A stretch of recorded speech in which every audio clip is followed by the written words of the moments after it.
जानिए अगले जन्म में आप क्या होंगे। हमारे धर्म ग्रंथ हमें बताते हैं कि हमारी आत्मा अमर है। गीता में भगवान श्री कृष्ण कहते हैं कि आत्मा को न शस्त्र काट सकते हैं, न अग्नि जला सकती है, न जल गीला कर सकता है और न वायु सुखा सकती है। आत्माएं भी ईश्वर और प्रकृति की तरह अनादि हैं। ये सदा से हैं, सदा रहेंगे। स्पष्ट है कि हम आप भी आत्मा रूप में सदा से हैं और सदा रहेंगे।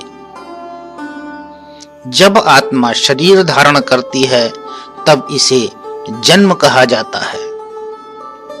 जब आत्मा शरीर का त्याग करती है तब इसे मृत्यु कहा जाता है।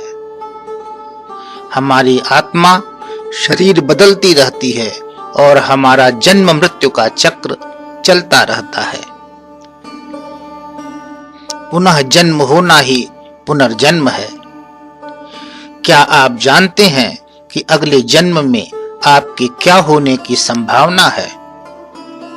इस संदर्भ में मनुस्मृति हमारा पर्याप्त मार्गदर्शन करती है। मनुस्मृति के अनुसार हमारे स्वभाव, व्यवहार और पाप पुण्य के लेखे जोखे के अनुसार ही हमें अगला जीवन मिलता है।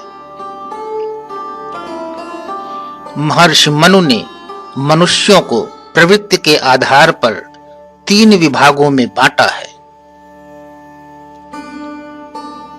जिन मनुष्यों में अज्ञान का वास होता है वह तमोगुणी होते हैं। जिन कार्यों के करने से लज्जा, शंका और भय उत्पन्न होता है, तमोगुणी व्यक्ति उन्हें करने में संकोच नहीं करते। वह लोभी, आलसी, कामी, अधीर, क्रूर, नास्तिक, दुष्ट, व्यसनी और चंचल होते हैं। जिन मनुष्यों में राग द्वेष का भाव होता है वह रजोगुणी होते हैं। वह अपने शरीर और मन को सुख देने वाले तथा प्रसिद्धि पाने वाले कार्यों में लिप्त रहते हैं। जिन मनुष्यों में सत्य का भाव होता है वे सतोगुणी कहलाते हैं। वह सुख दुख, मान अपमान, स्वार्थ आदि से परे होते हैं। वह पवित्र, ज्ञान पिपासु, धार्मिक, इंद्रिय जित और आत्मचिंतन में लीन होते हैं। लीजिए, अब जान ही लीजिए आप अपने अगले जन्म में क्या बनने वाले हैं। मनुस्मृति के अनुसार जो व्यक्ति अत्यंत तमोगुणी होते हैं वे अपने अगले जन्म में अस्थावर, वृक्ष आदि, कृमि, कीट, मछली, सर्प, कछुआ और मृग जैसे पशु बनते हैं। मनुस्मृति के अनुसार जो व्यक्ति मध्यम तमोगुणी होते हैं वह अगले जन्म में हाथी, घोड़ा, सिंह, व्याघ्र, सूअर आदि बनते हैं। मध्यम तमोगुणी व्यक्ति अगर मनुष्य का जन्म पा भी जाते हैं तो उन्हें अत्यंत निंदित कर्म करने पड़ते हैं।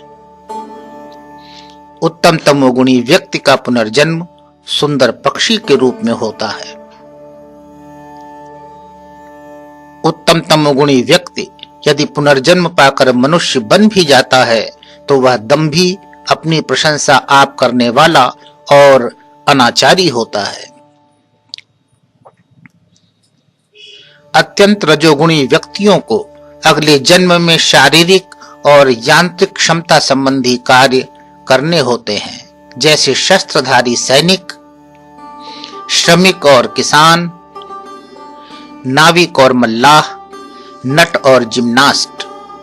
मध्यम रजोगुणी व्यक्ति पुनर्जन्म पाकर राजा, पुरोहित, तर्कशास्त्री, राजदूत, अधिवक्ता और सेनापति आदि बनते हैं।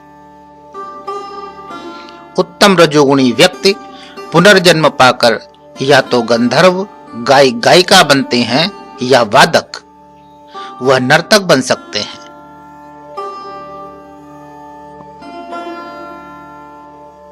साहित्यकार, अभिनेता यक्ष अर्थात धनाढ्य बन सकते हैं। उत्तम रजोगुणी व्यक्ति का पुनर्जन्म अप्सरा के रूप में हो सकता है। अत्यंत सतोगुणी व्यक्ति का अगला जन्म तपस्वी, यति, सन्यासी अथवा वेद पाठी के रूप में होता है। वह ज्योतिषी या विमान चालक भी हो सकता है। मध्यम सतोगुणी व्यक्ति अगले जन्म में वैदिक विद्वान, यज्ञकर्ता, विद्युत आदि काल विद्या का ज्ञाता, विद्वान और अध्यापक आदि बनते हैं। सतोगुणी व्यक्ति अगले जन्म में मानवता के रक्षक की भूमिका भी निभाते हैं। उत्तम सतोगुणी अगले जन्म में ब्रह्मा, चारों वेदों के वेत्ता, विश्व सृज सृष्टि क्रम विद्या के ज्ञाता, विमान आदि के बनाने वाले, इंजीनियर या परम विद्वान धर्मवेत्ता बनते हैं।